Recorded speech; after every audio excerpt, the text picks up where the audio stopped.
When I was at the University of Florida going into my junior year, we were getting ready to play a rival, and I was in the training room, and I was getting stretched by one of our trainers, and I looked over and I saw some of my teammates putting eye blacks under their eyes, and so I started to think, they're like putting their mom's name or their area code and different things like that, and so I started to think, I wonder if I could put an eye black and grab a silver Sharpie and put something on there that could be encouraging or inspiring or, I don't know, uplift somebody. I started to think, well, what should I put? And I started to think, well, God bless. And I was like, I don't know. And then I thought of Philippians 4:13. I can do all things through Christ who strengthens me. I was like, that's an awesome verse for a football player. That's what I'm going to go with. So I put Philippians 4:13 under my eyes, and we went out there and played. And honestly, it really wasn't a big deal. A couple local newspapers wrote about it, but it wasn't that big of a deal. But I kept wearing it under my eyes every single week. And as most of you know, fans in the SEC, you're extremely passionate about your teams. And so the next couple of weeks, they start selling it at the Gator bookstore, on the sides of the street. They're selling Philippians 4:13. And like I'm seeing fans, and they're like, all right, go Gators, Philippians 4:13. I'm like, you don't even know what that means. I actually had one guy come up to me. His name was Phil, and he said, did you put that under your eyes for me? No, what does the 4:13 mean? But I kept wearing it under my eyes the entire season, and we get to the SEC championship game against Alabama.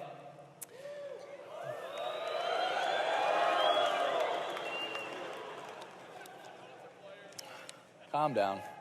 And we're getting ready to run out of the tunnel. And as a football player, so often, it is really tunnel vision. It's the next thing, the next thing, the next thing.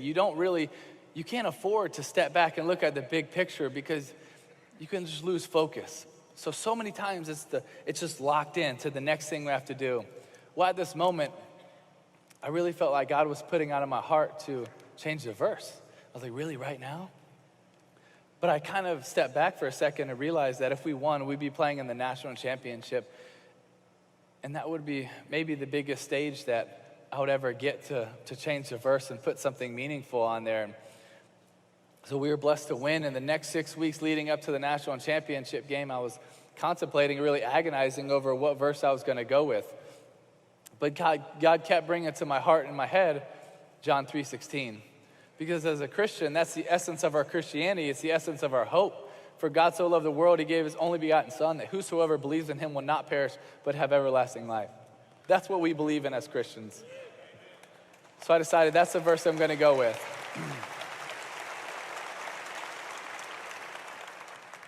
So 2 nights before the game, I go into my parents' hotel room in Miami, Florida, and they open the door, and I was like, all right, Mom, Dad, I'm going to change the verse. And my mom's super supportive, and my dad's like, have you told Coach Meyer? Because Coach Meyer says he just likes his routines, but that dude is so superstitious, it's ridiculous. If we win with long socks, next week they're even longer. So it's just whatever is working, he's going to stick with it. So he was like, you really need to talk to him. So next day we have our walkthrough. After the walkthrough finishes, I was like, hey, Coach Meyer, can I talk to you? He's like, yeah. He's like, how's your arm, your leg? You feeling good? You got the game plan down? Yeah, I'm good. You know the verse I wear in my eyes? He's like, yeah, Philippians 4:13. I love it. I was like, well, I'm going to change it tomorrow night to John 3:16. What? What are you talking about? You can't change the verse. That verse got us here. I was like, no. So I explained to him why I wanted to go with John 3:16, and he understood, and he was supportive. And honestly, really after that moment, I didn't really think about it. Next night, I just went out there, and we were blessed to win the national championship. And 2 days after that game, I was sitting in Ballyhoo restaurant eating grouper with my mom, my dad, one of my aunts, and Coach Meyer. And Coach Meyer gets a call from our PR guy at Florida, and he's like, all right, bye. I looked at him, I was like, what's that all about?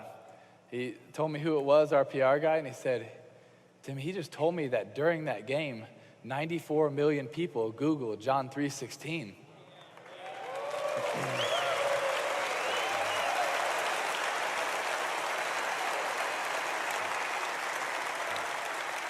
And honestly, my first thought was, how the heck do 94 million people not know John 3:16? It's like it's Sunday school, bro. That's the first thing you hear. But it was just so humbling for me sitting in that restaurant thinking about how big the God that we serve really is. Like, really, how big the God that we serve really is. So many times we put him in a box. We put him in a box. But no, the God that loves us, the God that created us, the God that has a plan for us, the God that wrote a poem about your life, he is a big God that wants to do amazing things. And when we just turn around and say, hey, here, God, might not feel like a lot. Guess what? He can perform miracles. He can do amazing things. And I really believe the God that we serve wants to do amazing things in us and through us. What was really cool about that game is it was on January 8th of 2009. Well, exactly 3 years later, January 8th, 2012, exactly 3 years later to the day, we just happened to be playing the Pittsburgh Steelers in the first round of the playoffs. I didn't think of John 3:16 one time, so I can't take credit for it. I had nothing to do with it. I just went out there and tried to do anything I could to try to win a playoff game, and we were blessed to win this crazy game in overtime. And after the game, when we were done celebrating, I changed really quick, and I was going down the hall to do my press conference, and I was really looking forward to it because I love talking to the media. And so I was getting ready to turn left and go into these curtains to talk to the media, and Patrick, our PR guy, steps in front of me. He says, Timmy, did you realize what happened? And I was like, yeah, we just beat the Steelers. We're going to play the Patriots. Like, let me do this. He was like, Timmy, did you realize what happened? I could tell he was being serious, so I was like, Patrick, what's up, man? He looks at me and says, Timmy, this is exactly 3 years from the time you put John 3:16 into your eyes. I was like, oh, really? That's awesome. That's really cool. He says, no, you don't realize. During the game, you threw for 316 yards. Your yards per rush were 3.16. Your yards per completion were 31.6. The time of possession was 31.06. And the ratings for the night were 31.6. And during the game, 90 million people Googled John 3:16, and it's the number one thing on all social media right now.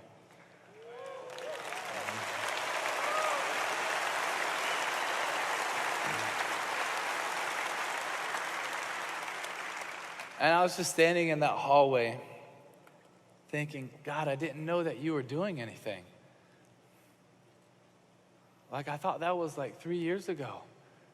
But it's amazing how big the God is that we serve. He took something that I did 3.5 years ago to make a decision, put Philippians 4:13, and then change it for one game. But I thought, hey, this is really cool. We impacted some people, but it's done. But no, God has an awesome plan. He has an awesome plan, and you might not even see what he's doing.